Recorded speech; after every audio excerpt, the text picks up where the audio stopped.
Doesn't make it easy. And see, that's where I come in. The not easy part, that's where most people freak out and stop. I think that we can all agree that there's sort of 3 stages of consciousness. We got asleep, and I believe that for most of my life I was asleep. Then we got aware. That's really nice. It's like that honeymoon phase where you're waking up and you're like, oh my God, I'm realizing shit. And then you got awake. Oh, oh, oh. One more minute. How do you know that you're awake? See, spiritual enlightenment. You know, you're just, it's a feeling. So that's a good question. And a lot of people try to intellectualize this and explain it. And it cannot be explained, it can only be felt. It's an openness and expansiveness. It's a connection that most people only reach when they're on drugs. But you can reach it right here, right now. Really getting still and paying attention and breathing and getting still and paying attention and breathing. And with a lot of work, or a little work, depending on where you're at, you can attain that. And the goal is the goal isn't to be awake and perfect. The goal is never perfection. The goal is to return to love over and over and over again.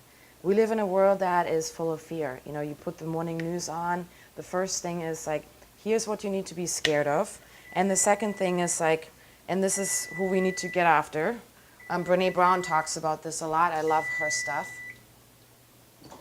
Oh, look at that. So it's about catching ourselves when we go into fear, when we play small, when we hold back, when we start to attack each other. Look at that. What? That's pretty epic, right? Wow. Ow. Ow. Don't touch hot things, children.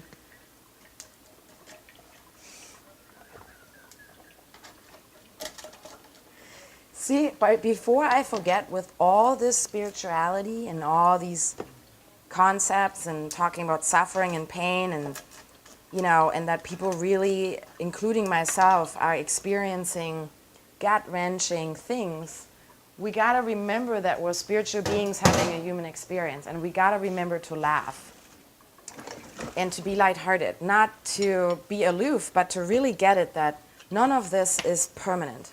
So laughter or lightheartedness, when you look at real enlightened beings, so to answer your question, like how do you know? They laugh. Like look at the Buddha, who's depicted as always laughing. Look at people in these days like Eckhart Tolle, Wayne Dyer. They are laughing. That doesn't mean that they never experience sadness, anger, or fear. These are all normal human emotions. It's just that they have found a way not to suffer. And pain is mandatory, suffering is optional. You want to eat? Oops, let's eat. So this is what you need to know about life. Don't fucking talk to me when I'm hungry. Why? You turn into some kind of an angry beast? But actually, it's hangry. You know, women like me, fiery, we get hangry. So if you are in a relationship with somebody that gets hangry, don't bring up important topics at that time, you know? Just understand that, just on a total side note. So let's eat.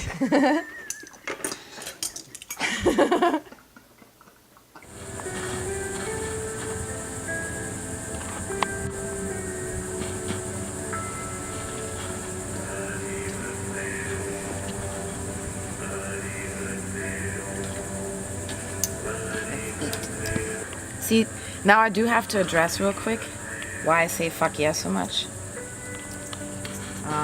Because a lot of people are like, that doesn't match your spiritual teacherness and your gentleness and blah, blah, blah.